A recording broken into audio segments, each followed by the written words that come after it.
Sino po naniniwala isang araw, alaala na lang ang payo ng mga magulang mo sa'yo?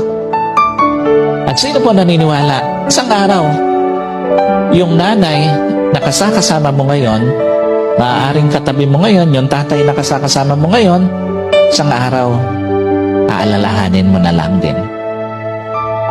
Hindi kayo forever na magkasama. Kaya nga, lahat ng magulang hanggat kasama pa yung anak, gagawin ng lahat.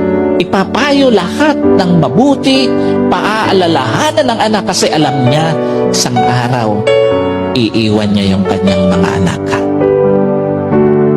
Isang araw, hindi lang payo ng mga magulang mo ang magiging alaala. Kahit magulang mo isang araw, magiging alaala na lang sa buhay mo. Kaya nga napakapalad mo kung may magulang ka pa ngayon nakasama, may magulang ka pa ngayon na nagpapayo sa'yo, may magulang ka pa na nagpapaalala sa'yo. Kasi one day, wala na yan sa tabi mo.